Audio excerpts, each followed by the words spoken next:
Se cuenta de algún personaje en tiempos remotos y en alguna de las geografías mediterráneas, ahora el arbitrio de los banqueros, se cuenta que se hizo famoso por hacer preguntas. Parece que hacer preguntas, y según cómo le fue a este personaje, no es lo que se supone ser políticamente correcto.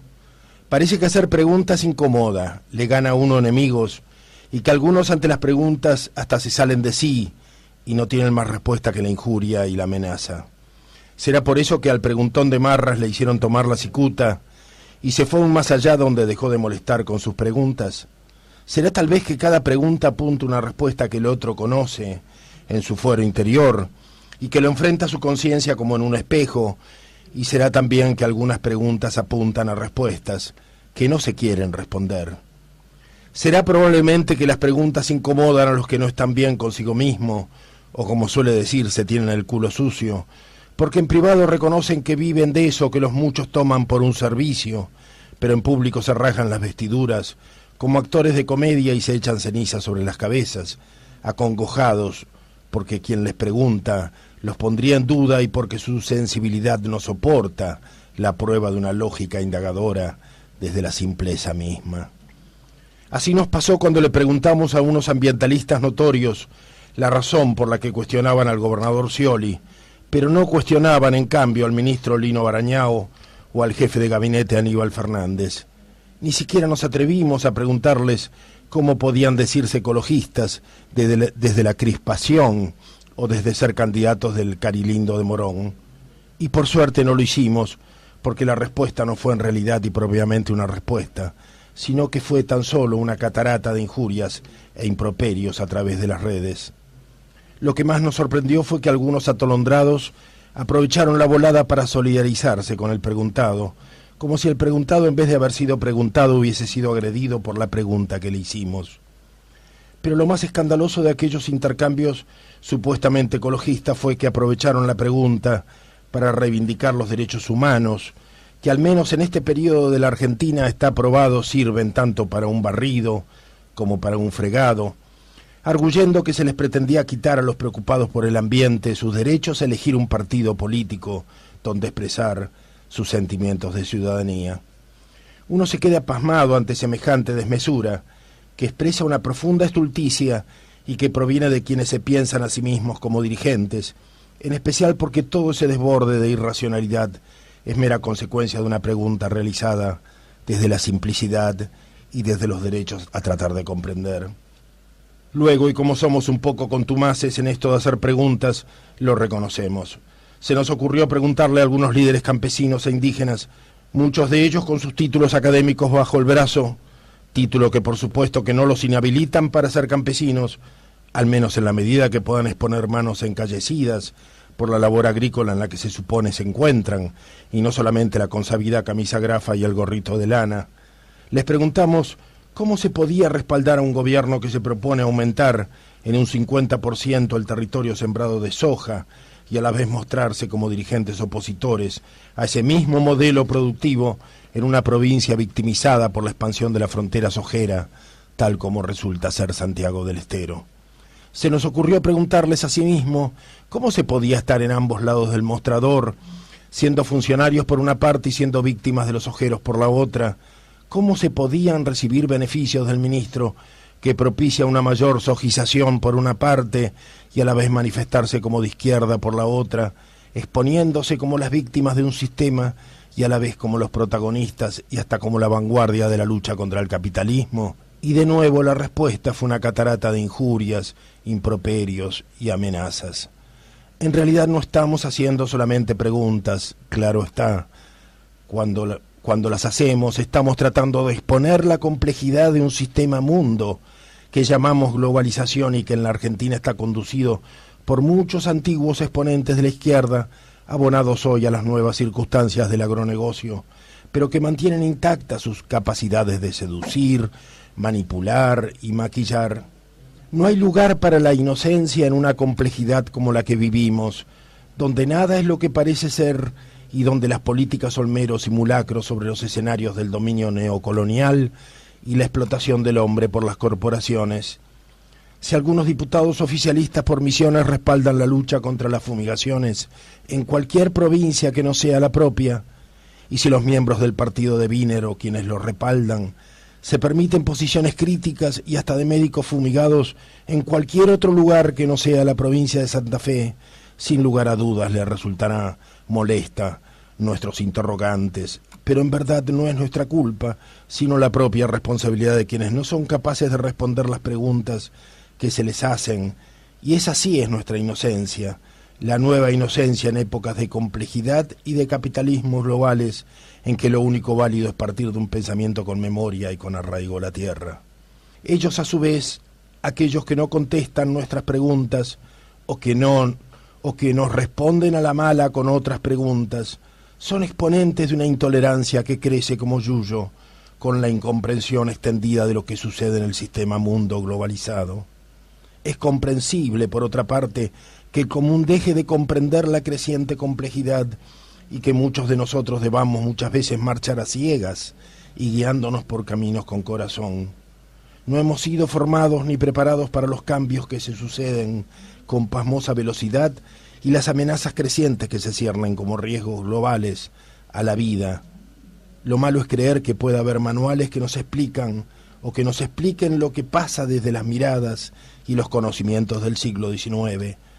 y que como un GPS nos indicarían el camino adecuado. Lamento decirlo, pero no hay un GPS que nos guíe, ni manual alguno que nos explique lo que ocurre. Persistimos entonces en hacernos preguntas y en dialogar con otros sobre lo que nos rodea. No somos en verdad capaces de advertir las diferencias que otros parecieran sugerir entre un Scioli, un Mariotto o un Sabatella, como si los modos de hablar o de vestirse, o sus adscripciones a tribus diversas de los sectores medios progresistas, pudieran tener alguna importancia en el contexto de un modelo devastador de sojización transgénica y producción de biocombustibles que resulta cada vez más aplastante y del cual ellos, como partiquinos, son diversos aderezos del estofado colonial, a lo sumo diferentes cortinados en un mismo escenario. Debemos reconocer que nos cuesta adaptarnos a una Argentina en que a nuestros adolescentes se les enseña en la materia historia de los colegios secundarios que el kirchnerismo es la etapa superior del peronismo. No importa que nos parezca un disparate, sabemos que se lo repite hasta el cansancio y que son muchos los que comienzan a creer que tal vez la afirmación tenga un algo de verdad. Nos cuesta adaptarnos a una situación en que se constituye una academia de la historia revisionista cuando estamos convencidos que se la constituye solamente con un solo objetivo, el de incorporar a Néstor Kirchner al panteón de nuestros héroes nacionales. En realidad somos muchos los que tenemos dificultad en adaptarnos a estas situaciones. En verdad no nos adaptamos para nada y ese es el problema. Sufrimos este momento como un tiempo adverso, como un tiempo que es preciso resistir y que pasará como pasaron todos los tiempos nefastos que hemos vivido desde el 55 hasta el presente. Un tiempo que no es del pueblo, sino de algunas bandas de los sectores medios que se apropiaron del poder, al menos del poder de administrar para las empresas, mediante mecanismos electorales y asistencialistas, no demasiado diferentes al de periodos autoritarios. La fiesta actual de esos sectores, los subsidios generalizados a las empresas amigas, el asistencialismo, el aumento constante de los gastos del Estado y su creciente déficit fiscal, la declinación del boom de la soja y los límites a los precios de las materias primas y de las commodities, con los que tanto se benefició la Argentina en los últimos años, la creciente inflación y un dólar que nos recuerda cada vez más al de la convertibilidad, no hacen sino enfatizar la marcada insustentabilidad de la Argentina y un final de fiesta cercano que nos encontrará absolutamente carente de una conducción capaz de capear el temporal climático y financiero que arrasa con los mercados globales, con los bancos y con las finanzas del conjunto de los países. Una muestra de ello, si es que fuera preciso corroborar la tradicional incapacidad de esta dirigencia, es el nuevo gabinete, un gabinete de hombres descartables en el mejor estilo del sí-cristinismo. Desde ya que los que se van no son mejores, y si fuera necesario una anécdota para confirmarlo, bastaría con mencionar la última acción de gobierno del ministro de Agricultura, que además ha pasado ahora a presidir la Cámara de Diputados de la Nación. Lo tomo de los diarios.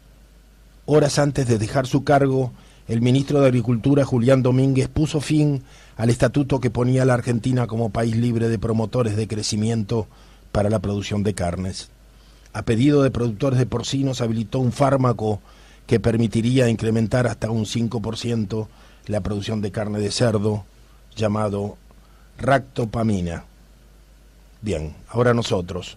aclaremos que tanto la Unión Europea como China se niegan a consumir carne con este tipo de fármacos, de manera que esta medida artera consumada a favor de los laboratorios, poco antes de apagar por última vez la luz de los despachos ministeriales, se está pensando tan solo en función del mercado interno, o sea, en que a esa carne ahora envenenada con el promotor denominado ractopamina la comamos los argentinos. Estamos en presencia de un nuevo atentado a la salud de nuestras poblaciones, que ya no comerán una carne de cerdo afrodisíaca, según expresó alguna vez con extraordinaria necedad nuestra señora Presidente, sino todo lo contrario. Julián Domínguez, que además de ser un partidario de este gobierno es un hombre de la Iglesia, probablemente haya ganado con esta acción postrera los altos cargos que ahora desempeñará en la Cámara de Diputados de la Nación. Lo que no sabemos es cómo resolverá el exministro sus problemas de conciencia, si es que la tiene, y en lo que sí estamos seguros es que sería otro de los que se molestaría y mucho si le hiciéramos algunas preguntas. Al gobernador Scioli, pero no cuestionaban en cambio al ministro Lino Barañao o al jefe de gabinete Aníbal Fernández.